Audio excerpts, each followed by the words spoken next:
مفتی صاحب ایک کتاب صحابہ کرام کے بارے میں ایسی بتا دیں جس کے بارے میں ہم پڑھیں تو ہمیں سمجھ آئے. دیکھیں صحابہ کرام رضی اللہ عنہم اجمعین کے بارے میں کئی کتابیں ہیں. فضائل اعمال، اس میں حکایات صحابہ موجود ہے. حضرت شیخ مولانا یوسف کاندلوی رحمۃ اللہ علیہ کی حیات الصحابہ موجود ہے. اسی طرح سیر صحابہ موجود ہے، سیر صحابیات موجود ہے خواتین کے لیے، اس میں خواتین صحابیات کی باتیں ہیں. تو اس میں بہت سی چیزیں ہیں جو صحابہ کرام رضی اللہ عنہم اجمعین کے حوالے سے آپ پڑھ سکتے ہیں. مثلا رجال حول النبی صلی اللہ علیہ وسلم ایک کتاب ہے، وہ مرد جو رسول اللہ کے ارد گرد رہا کرتے تھے، وہ شیر مرد، یہ ترجمہ ہے اس کا. اسی طرح ایک کتاب ہے زندگیاں صحابہ کی، ابو عبد الرحمن رافت پاشا نے لکھی ہے، یہ آپ پڑھ سکتے ہیں. بڑی کتب میں دیکھیں تو اللہ صحابہ ہے، حافظ ابن حجر اسقلانی کی ہے، عزد الغابہ ہے اللہ اس کی، ابن اسیر الجزری رحمہ اللہ کی ہے، الاستیعاب ہے. اس کو بھی بہرحال کچھ چیزوں کو ذرا غور کر کے دیکھنا ہوگا علماء سے پوچھ کے.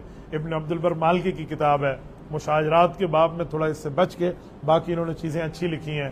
اس طرح اکمال ہے، مشکات شریف کے آخر میں موجود ہے، جتنے اس میں راوی صحابہ صحابیات ہیں ان کا ذکر آ گیا ہے. یا صحابہ کرام پر اعتراضات آئیں اور اس کے جواب کو آپ نے دیکھنا ہو. آج کل انجینئر کا فتنہ جو ہے، پلمبری فتنہ، یہ دنیا میں ایک اپنا ایک نام بنا رہا ہے صحابہ کرام پہ بکواس کر کے. اس کے جواب میں ایک کتاب ہے ناقدین صحابہ سے چند گزارشات، یہ ہمارے فاضل دوست حضرت مولانا مفتی رضوان عزیز صاحب نے اس کو تحریر فرمایا ہے. اس میں 20 اصول انہوں نے ذکر کیے ہیں.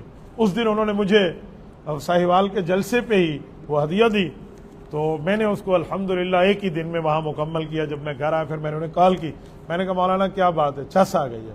ناقدین صحابہ سے چند گزارشات، جو 20 اصول آپ نے لکھے ہیں نا، اور ہر اصول پہ جو دلیل پیش کی ہے نا، کمال کی پیش کی.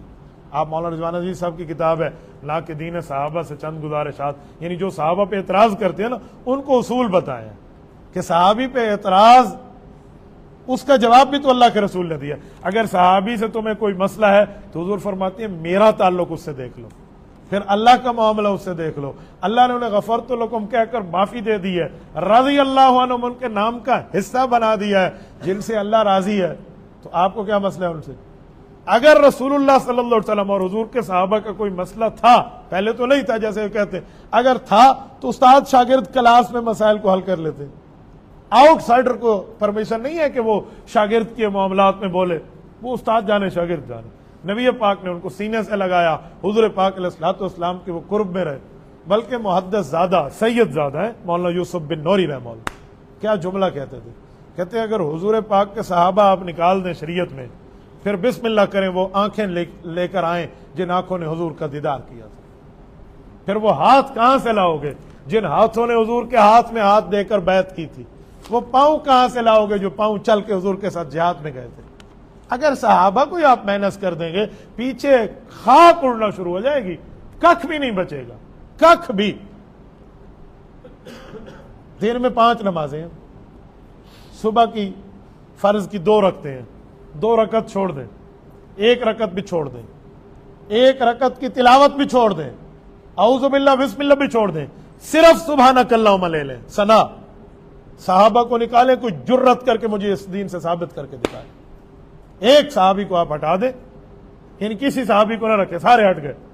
کسی جگہ سے آپ مجھے ثابت کر دیں کہ حضور نے سبحانک اللہم پڑھا تھا، حالانکہ پڑھا ہے حضور نے. بتائیں گے کون؟ بولیے نا، اللہ نے آپ کو زبان دی ہے. تو پھر صحابہ پہ بھی بندہ بک بک کرنا شروع کر دے تو سبحانک اللہم کس منہ سے پڑھے گا؟ اگلی نمازیں کی رکعتیں تو رہی بعد میں. اس لیے رسول اللہ کے صحابہ پہ جو بکواس کرے نا، آپ سمجھ جائیں کہ اس کا ایمان جل چکا ہے. ہمیں دلیلیں نہیں لانی، ہمیں اس کے ایمان کو اسی وقت جانچ لینا ہے. ہمارے استاد محترم حضرت علامہ خالد محمود PhD لندن رحمۃ اللہ تعالی علیہ، بہت بڑی شخصیت تھی. ایک شخص پروفیسر لیول کا تھا، وہ مودودی دماغ کا بندہ تھا، تو وہ حضرت سے گفتگو میں بیٹھ گیا. حضرت معاویہ عین کیتے تھے، حضرت علی عین کیتے تھے، حضرت عمر ابن عاص، وہ اپنی پنجابی میں لگا ہوا تھا. حضرت بڑی تسلی سے سن رہے تھے. مجھے بڑا عجیب لگ رہا تھا، میں نے کہا یار اس کی تو منہ بند کرنا چاہیے. حضرت بڑی تسلی سے سن رہے ہیں. جب اس نے اپنی بک بک پوری کر لی، انہوں نے فرمایا پھر کیا ہوا؟ کہا لڑائی ہو گئی. کہا پھر کیا ہوا؟ کہا صلح ہو گئی. کہا پھر کیا ہوا؟ ساری بات کے بعد کہا ایسی دلیل لا جس سے صحابی کا جنت میں جا چکے ہیں وہ باہر نکل آئے. ہے تیرے پاس کوئی ایسی دلیل جس سے ان کے نام کے ٹائٹل رضی اللہ عنہ ختم ہو جائے؟ ہے دلیل؟ کہا جی نہیں ہے. تو کہا قرآن کے پیارے، خدا کے پیارے، حدیث کے پیارے، نبی کے پیارے اور جنت کے دلارے ہیں، تجھے کس نے یہ چوٹ پٹانگ سکھا دیا ہے جو تو یہ باتیں لے کر پھر رہا ہے؟ کوئی ایسی دلیل ہے تمہارے پاس؟ وہ لاؤ جس سے صحابہ کا جنت سے اخراج ہو جائے. وہ تو تمہارے پاس نہیں ہے. تو یہ چھوٹیاں موٹیاں اوٹ پٹانگ اٹھا کے آپ ہمیں کیا بتا رہے ہو؟ میں نے کہا تم تو عیسائیوں سے بھی بڑے مجرم ہو. کسی عیسائی سے آج تک ہم نے نہیں سنا کہ عیسیٰ علیہ الصلوۃ والسلام کے ساتھی غلط تھے. تم تو یہودیوں سے بھی بڑے مجرم ہو. کسی یہودی سے آج تک نہیں سنا کہ وہ کہ موسیٰ علیہ السلام کے ساتھی بڑے مجرم تھے. تم حضور کو ماننے والے ہو اور کہتے ہو حضور کے ساتھی غلط تھے. کوئی تم نے حضور کو نہیں مانا. ہم جمعے کے خطبے میں حدیث پڑھتے ہیں نا، اللہ اللہ فی اصحابی. حضور نے فرمایا اللہ سے ڈرو، اللہ سے ڈرو میرے صحابہ کے مقابلے میں، میرے صحابہ کے معاملے میں اللہ سے ڈرو. لا تتخذوہم غرضا من بعدی، کہا میں دنیا سے رخصت ہو جاؤں گا، میرے بعد میرے صحابہ کو تنقید کا نشانہ نہ بنانا. غرضا من بعدی فمن احبہم فبحبی احبہم. لوگوں جو میرے صحابہ سے پیار کرتے ہیں ان سے بعد میں کرتے ہیں، وہ محمد کریم سے پیار پہلے کرتے ہیں. ومن ابغضہم فببغضی ابغضہم. لوگوں جو صحابہ سے نفرت کرتے ہیں وہ ان سے نفرت بعد میں کرتے ہیں، وہ محمد کریم سے نفرت پہلے کرتے ہیں. یہ حضور فرما رہے ہیں. ومن اذاہم فقد اذانی. جو انہیں ستاتا ہے انہیں بعد میں ستاتا ہے، وہ میرے دل کو دکھا رہا ہے. یہ حضور کا فرمان ہے. ومن اذانی فقد اذى اللہ. کا کسی میں اتنی جرات ہوئی کہ وہ نبی کے دل دکھانے آئے تو وہ اللہ کو تکلیف دینے کی بات کر رہا ہے. ومن اذى اللہ فیوشک یاخذہ. اور جو رب کے معاملے میں یہ جسارت کرے گا اللہ اس کی گرفت کے معاملات کو تیز کریں گے اور وہ رب کی گرفت میں آ جائے گا. یہ حضور کی حدیث ہے، یہ حضور فرما گئے. اس سے ایک بات فائنل ہے، جو رسول اللہ کے صحابہ پہ بک بک کرتا ہے اس کا حضور سے معاملہ پہلے ہے، نفرت کا صحابہ سے بعد میں.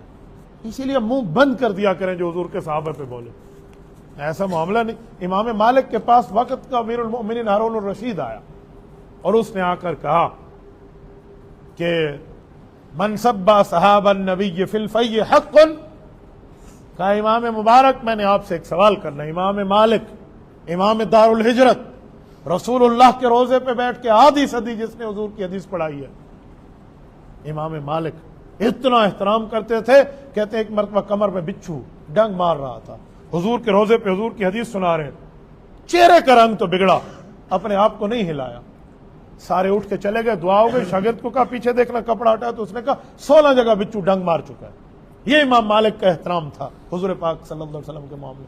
حضور کی حدیث ہے کہ ایک شخص آئے گا مدینہ میں، لوگ سواریوں پہ اس سے ملنے آئیں گے دین پڑھنے، اور ان کی سواریوں کا جگر تھک جائے گا لیکن وہ پھر بھی سفر کر کے آئیں گے، اور ان میں مدینے میں ان بندوں کو اس جیسا بندہ عالم نہیں ملے گا. فرمایا وہ امام مالک ہے جن کی خوشخبری حضور نے دی. یہ امام مالک.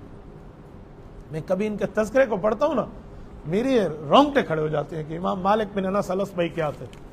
امام مالک کے پاس امیر المؤمنین آیا، خلیفہ ہارون الرشید. اتنی بڑی اس کی سلطنت تھی کہ کیا افریقہ اور کیا رشیا یہ سارے اس کی پایا تخت میں تھے. کہتے ہیں ان کے دور میں اگر یوں بادل اس کے سر سے گزرتا تو کہتے ہیں جا کہاں برسے گا، جہاں بھی برسے گا اس زمین کا ٹیکس اور خراج مسلمانوں کے بیت المال میں آئے گا. یوں اتنی بڑی ان کے دور میں سورج غروب مسلمانوں کے حکمرانی میں نہیں ہوتا تھا. وہ آئے اس بندے کے لیے پوچھنے کے لیے جو صحابہ کو بک بک کرتا ہے. کہ من سبا صحابہ النبی فی الفی حق. کہا مال فے جو ہمیں ملتا ہے کیا اس میں صحابہ پہ بک بک کرنے والوں کو حق دے دوں بیت المال میں؟ انہوں نے فرمایا من سبا صحابہ النبی فہو کافر لقولہ تعالی لیغیظ بہم الکفار ولا حق فی الفیء لکافر. فرمایا قرآن کہتا ہے کہ صحابہ اسی لیے ہیں لیغیظ بہم الکفار، ان کو دیکھ کے کافر کے دل میں جلن پیدا ہوگی. کہ صحابہ کے لیے تو اللہ نے فرمایا سورۃ فتح میں تو کہ جو صحابہ سے جلتا ہے وہ مسلمان نہیں ہے، اور مال فے تو مسلمانوں کا حق ہے، کافروں کا نہیں ہے. یہ امام مالک کا فتویٰ ہے. 179 ہجری میں فوت ہوئے امام مالک. کیلکولیٹ کریں ذرا، 1447 مائنس کریں 179، 179، 1268 سال، 1250 سال پہلے ان کا انتقال ہے. 12.5 صدیاں گزر گئی ہیں اس فتوے کو. تو آج جو صحابہ پہ بک بک کر رہا ہو اور آپ کہتے ہیں جی بالکل اس کا ایمان ٹھیک ہے، زیرو ہے، زیرو ایمان میں. تو یہ جو ناقدین صحابہ کے بارے میں مولانا مفتی رضوان عزیز صاحب نے گفتگو 20 اصولوں پہ کیا نا، کیا بات کیا ہے. اس کو لے لیں، آپ پڑھ لیں. 150 صفحات غالباً اسی کے لگ بھگ ہیں، 200 صفحات کے اندر ہوگا غالباً. بہت بہترین کتاب ہے.